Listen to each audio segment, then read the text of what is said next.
So I'm on my way to the whorehouse for, well, the city where the whorehouse is for my performance tonight. And I am really excited. I mean, this is one of my first performances, so I'm kind of nervous. But I know I'm gonna be okay because the jokes are just gonna roll. But comedy. People always told me that I should do it, but I've never really felt like I could. I just couldn't. I felt like I can't do it. But then, like one day last year, I said I'm gonna do it, and now I'm doing it. So kudos to me, and kudos to you. Anybody that's chasing their dream and doing whatever the fuck they want to do, I'm here for you. I support you. Ciao. I just know the truck was like, what is he doing? Now for your deep, deep pleasure. Jamad Kelly.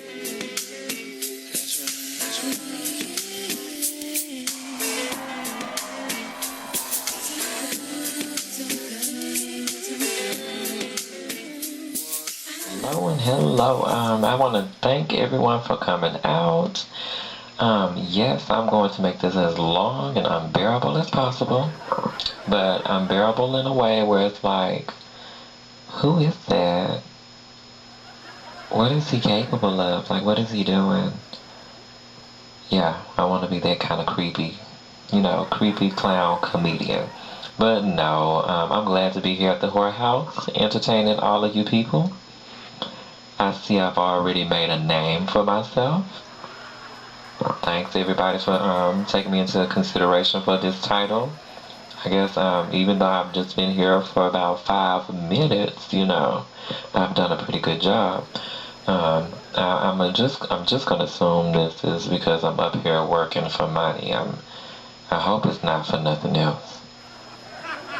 Yeah, I don't play them games. I ain't got time for that. But anyway. But on some real stuff, I bet you're out there wondering, like, who is that? What is he doing? Like, what's going on? It don't fucking matter. They pay me to come here to make you laugh, and that's what I'm doing. Just here to make you laugh. But to be real and to be honest and to be nice. I'm going to introduce myself. If you have not seen my YouTube show, The Gays with Jay Kelly. Yes, The Gays with Jay Kelly. I'm sure you've all heard of it, even though you might not have seen it. It's a YouTube show where I take the things that go on in the real world and I kind of talk about it on my show to give it a reality check because it's too much dumb shit that constantly goes on. It's too much that's constantly happening nowadays, and I consider myself the #1 comedian for reality checks. I'm that comedian like, hey motherfucker, get it together. That's me. That's who I am. Yes, once again, the name of my show is The Gays with Jay Kelly. Yes, this is a plug. I'm plugging to you The Gays with Jay Kelly. Subscribe. Thank you. With that being said, I am Jamad Kelly. I'm from the South. Yes, the South where God has his favorite places, like Miami, Dallas. And then he has the places he hates, like Arkansas. Arkansas is where I'm from, one of the hated places by God. For the simple fact that it's dry. Nothing to do there. I mean, I'm not going to talk about Arkansas. I'm sorry. It's the natural state. Arkansas is a natural state. You know what else is natural? Shit. Shit is natural. But I'm not going to talk about Arkansas. That's where I was born and raised and lived most of my life. I've lived there like a big chunk of my life, actually. Like, all of it. Except, those times I got to creep out of the state to do other things. So, Arkansas has given me a pretty decent life. Not the best, but a pretty decent life. But even though Arkansas gave me a pretty decent life, I really feel like God gave me the worst of everything. in a way where I have this ugly voice. I mean, it's pretty ugly. I'm trying to put my good, sexy voice on for the whorehouse. Yes, and maybe I can catch a couple of you whores later. But I've had pretty much an ugly voice to the point where it's so ugly, it's good for comedy. An ugly voice is really good for comedy to where, like, anything I say, y'all will laugh like, Arkansas, natural, shit, you know. That's funny. Arkansas is shitty, yeah. No, but this ugly voice has kept me single for like the past 5 years. Oh my god. Jeez.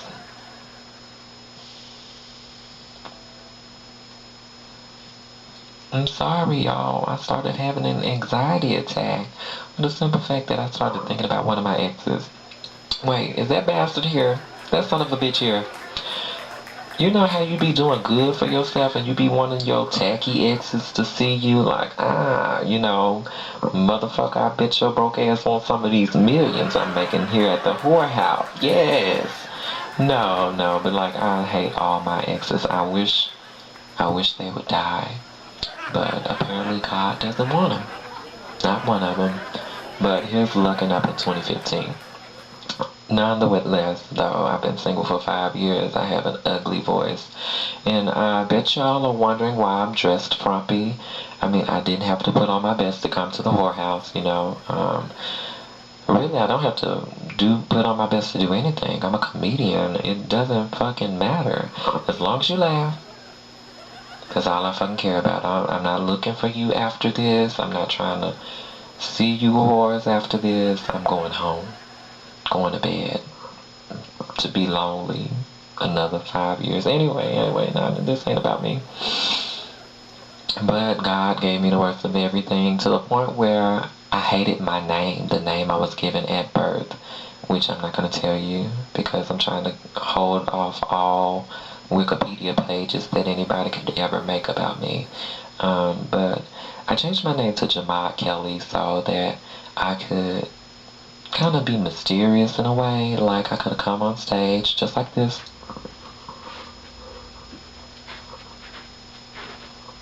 Here's Jamad Kelly.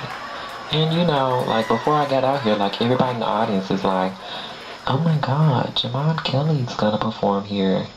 I wonder, is he a Muslim? Or is he Irish? I would laugh at an Irish guy. Irish people are kind of funny. They drink. Yeah. But I wouldn't laugh at a Muslim. Wait, just a quick question. Like, can you laugh at Muslims? Like I'm not gonna tell any Muslim jokes. Go boom. Boom goes the whorehouse. No more whores.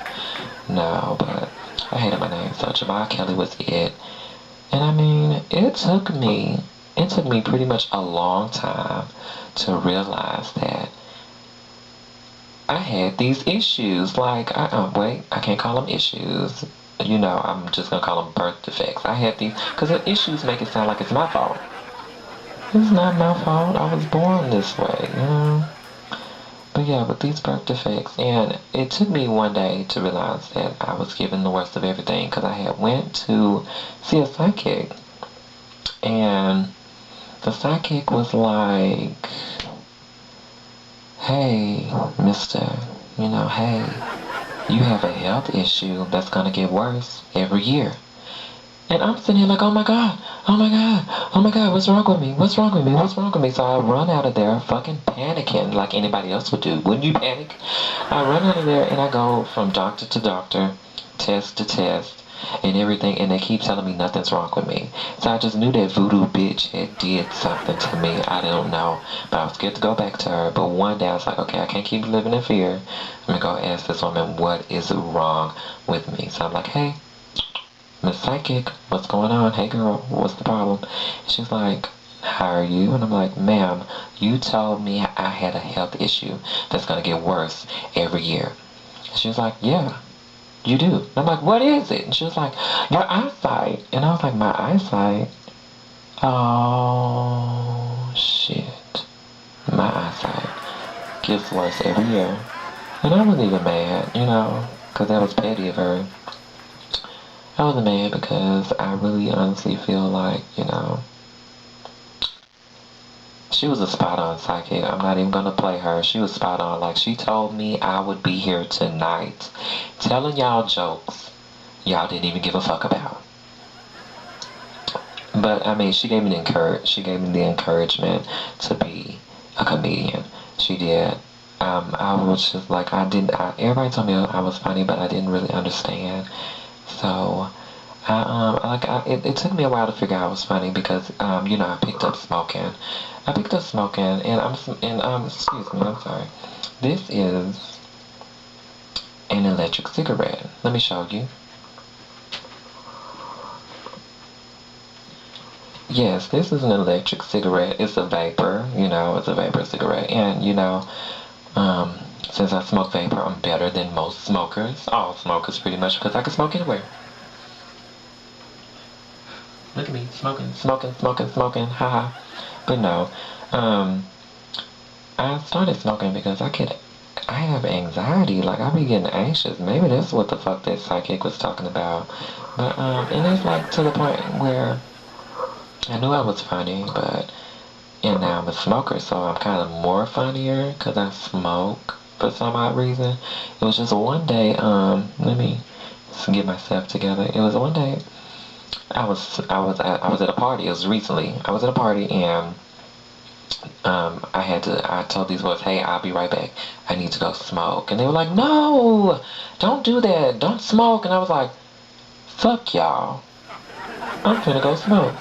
Because one, I'll get back to the story, but one, I need people to understand I smoke because I'm grown. That's why. It doesn't have to be about my personal reasons, about my pain, anxiety, being single for 5 years. I smoke because I want to. And nonetheless, they were like, don't you know that smoking can kill you? Like, it can kill you. And I was like, if I don't have this cigarette, I'm gonna kill you. Like, you just don't know. You can die in many ways. Smoking isn't the only one. But yeah, I'm an Aquarius. Like, I can get mad like that. Like, I can just get pissed out of, like, if you press the right button, it's over. Boom. Muslim Jamaat is on the way. No, but the thing about it was I realized I was funny because they laughed at the fact that I said I would kill them. And I think it's the voice. But, they laughed. So I was like, okay, I'm being serious. Well, I guess this is a joke to you. Whatever. But, yeah.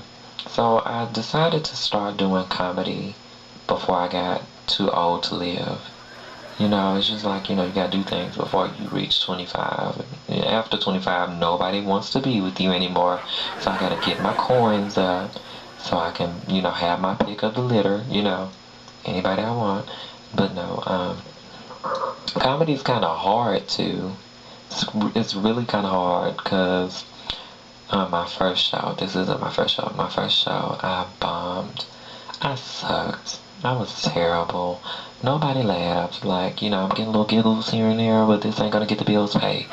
Nobody laughed, and I felt terrible.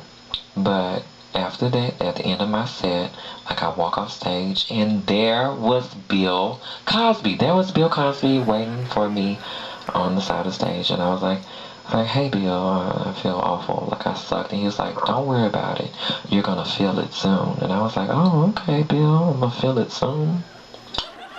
I hope so. But no, I guess that's funny. And then he offered me a cappuccino.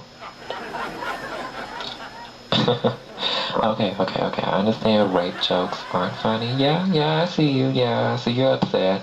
Rape isn't funny unless you're watching it on lockdown.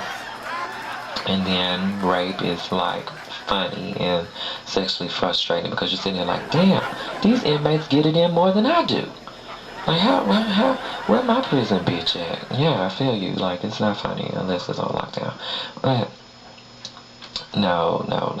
I mean, I felt inspired to do comedy. One, because I kind of follow a comedic icon. And one, I'm a John Ranger, but no, I'm not talking about John Rivers. Bette Midler, she was a comedian from way back in the day before she just really kicked off just singing, acting, everything like that. And She had a quote, and the quote says, "Find your light. They can't love you if they can't see you." And that I took that to heart. I was like, okay, I'll see you, girl. I'm gonna find my light, you know. And I started doing all kinds of things, you know, this and that, trying to find what was fit me. And it was one day that I was trying to find my light, and I was at a park at night, and the police officer had shined his light on me, and then I found out that prostitution just ain't it. I mean, I mean, the light found me. You don't let the light find you. Don't let the light find you. So I let the light find me, and now I'm doing comedy. Thank you.